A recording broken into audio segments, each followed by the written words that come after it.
Assalamualaikum warahmatullahi wabarakatuh. Perkenalkan, nama saya Mary Sylvia Suhita, NIM 2019143635 dari Program Studi Pendidikan Guru Sekolah Dasar Universitas PGRI Palembang. Di sini saya akan membuat simulasi pembelajaran tematik model kognitif kelas 5, tema 2 udara bersih bagi kesehatan, subtema 1 cara tubuh mengolah udara bersih, dan pembelajaran kedua. Assalamualaikum warahmatullahi wabarakatuh. Selamat pagi anak-anak. Apa kabarnya pada hari ini? Ya, alhamdulillah sehat walafiat, luar biasa, Allahu Akbar. Oke, hari ini sebelum memulai pembelajaran ada baiknya kita berdoa menurut agama dan kepercayaan kita masing-masing. Berdoa, mulai. Selesai. Nah, anak-anak, hari ini kita belajar tentang cara tubuh mengolah udara bersih. Nah, pada halaman pertama itu ada gambar. Nah, anak-anak silakan amati gambar pada halaman 1 itu. Nah, setelah anak-anak mengamati gambar yang ada pada halaman 1, Ibu ingin bertanya, makhluk hidup apa sajakah yang kamu lihat pada gambar tersebut? Iya, terdapat makhluk hidup seperti manusia, kambing, ayam, dan itik. Lalu, apa sih perbedaan semua makhluk hidup pada gambar itu? Iya, perbedaannya dari anggota tubuh. Seperti manusia, kakinya ada 2, itik kakinya ada 2. Terus ya, kambing kakinya 4. Oke. Terus apa lagi selain perbedaan dari anggota tubuh? Benar, cara berjalan, jenis makanan. Nah, coba kalau jenis makanan pada kambing itu apa ya anak-anak? Iya, seperti daun, rumput, dan lain-lain. Lalu kalau pada ayam, ya seperti biji-bijian. Oke. Lalu, apakah semua makhluk hidup itu membutuhkan oksigen? Ya, tentu semua makhluk hidup membutuhkan oksigen. Oke. Lanjut ke halaman berikutnya. Nah, anak-anak, di halaman kedua di situ terdapat bacaan dengan judul Dayu dan Ikan Hias. Nah, silakan anak-anak membaca bacaan Dayu dan Ikan Hias. Selanjutnya kita akan mengisi bersama-sama peta pikiran atau mind map. Ibu baca dan kalian simak ya. Oke, Dayu dan Ikan Hias. Dayu memelihara banyak ikan hias berjenis ikan mas koki. Ikan-ikan hias itu dipelihara dalam sebuah akuarium. Setiap hari, Dayu memberi makan ikan-ikannya. Dayu juga rutin membersihkan akuarium, lalu mengganti airnya dengan air bersih. Kegiatan itu ia lakukan seminggu sekali. Dayu senang melihat ikan-ikan di dalam akuarium, berenang ke sana kemari. Dayu memperhatikan saat mulut ikan-ikan itu terbuka dan menutup. Seolah-olah ikan itu selalu menelan air. Dayu bertanya-tanya, apa yang dilakukan ikan-ikan itu? Nah, di halaman berikutnya di situ terdapat mind map atau peta pikiran. Ayo kita jawab bersama-sama. Yang pertama, apa nama jenis ikan hias yang dipelihara? Jawabannya adalah ikan mas koki. Lalu yang berikutnya, siapa yang memelihara ikan hias? Ayo, siapa? Dayu. Ya benar, jawabannya adalah Dayu. Di mana ikan hias itu dipelihara? Ayo. Oke, di dalam sebuah akuarium. Lalu berikutnya, kapan ikan hias itu diberi makan? Ya, ikan hias itu diberi makan setiap hari. Oke, selanjutnya, kapan akuarium itu dibersihkan? Ayo, ada yang tahu? Betul, 1 minggu sekali. Oke, pertanyaan yang terakhir. Apa yang diperhatikan Dayu saat melihat ikan-ikan hiasnya? Apa? Ayo. Oke, Dayu memperhatikan ikannya saat mulut ikan-ikan terbuka dan menutup. Nah, nanti anak-anak jawaban yang kita bahas tadi disalin dan dicatat, lalu nanti dikumpulkan ya. Oke. Selanjutnya, pada halaman 4 Ibu akan menjelaskan tentang pernapasan pada hewan. Yang pertama yaitu alat dan sistem pernapasan pada cacing atau femurs. Nah, anak-anak perhatikan ya gambar cacing sambil Ibu menjelaskan. Cacing tidak mempunyai alat pernapasan khusus. Cacing bernapas melalui permukaan kulit. Kulit cacing selalu basah dan berlendir untuk memudahkan pernapasan oksigen dari udara. Oleh karena itu, cacing menyukai tempat lembab untuk menjaga supaya kulit tubuhnya selalu basah dan berlendir.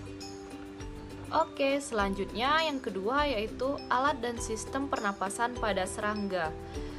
Seperti hewan lain, serangga bernapas dengan menghisap oksigen dan melepaskan karbon dioksida. Namun, alat pernapasan serangga ini berbeda dengan hewan lain. Alat pernapasan serangga berupa trakea, yaitu sistem tabung yang memiliki banyak percabangan di dalam anggota tubuh. Percabangan trakea disebut trakeola. Yang ketiga yaitu alat dan sistem pernapasan pada ikan atau Pisces. Semua makhluk hidup termasuk ikan memerlukan oksigen supaya tetap hidup. Pengambilan oksigen ini melalui proses pernapasan yang melibatkan organ pernapasan. Ikan bernapas dengan organ khusus mirip dengan saringan yang disebut dengan insang. Insang berbentuk lembaran tipis, berwarna merah muda dan selalu lembab. Jadi, ikan itu memerlukan oksigen walaupun dia terletak di air. Dia masih memerlukan udara. Oke, selanjutnya itu yang keempat adalah alat dan sistem pernapasan pada hewan amfibi.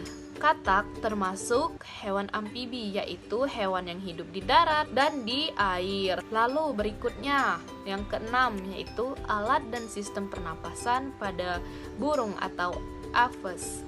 Burung bernapas dengan sepasang paru-paru.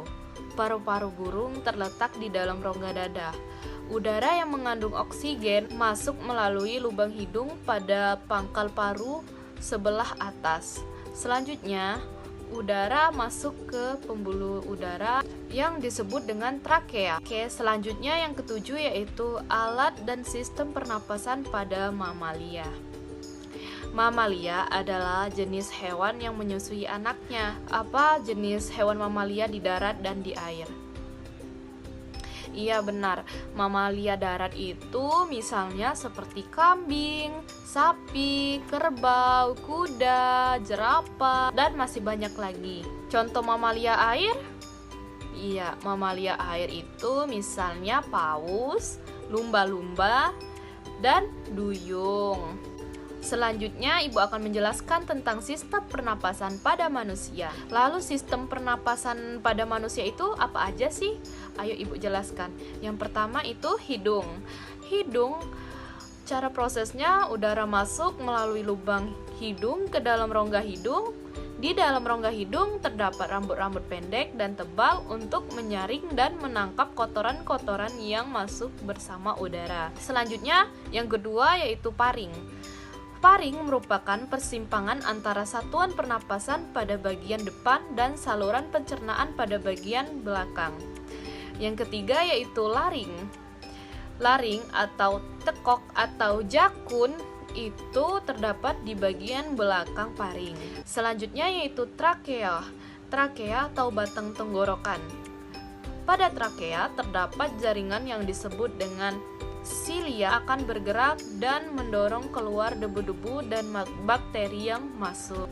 Selanjutnya yaitu bronkus.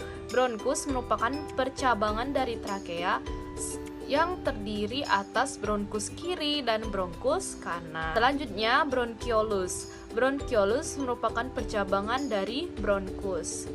Lalu yang ketujuh alveolus. Alveolus terdapat di dalam paru-paru yang merupakan tempat terjadinya pertukaran antara oksigen dan karbon dioksida.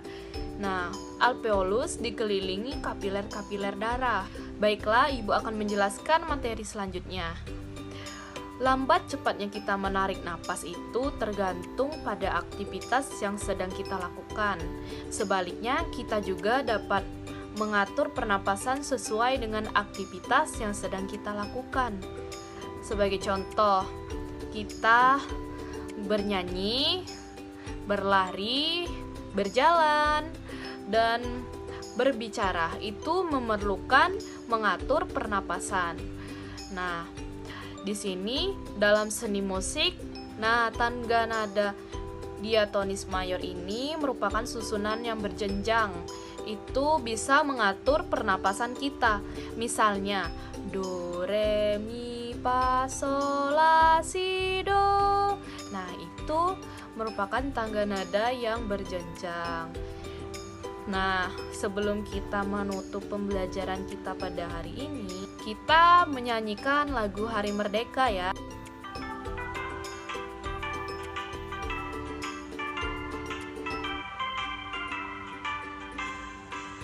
17 Agustus tahun 45, itulah hari kemerdekaan kita. Hari merdeka, nusa dan bangsa, hari lahirnya bangsa Indonesia. Merdeka,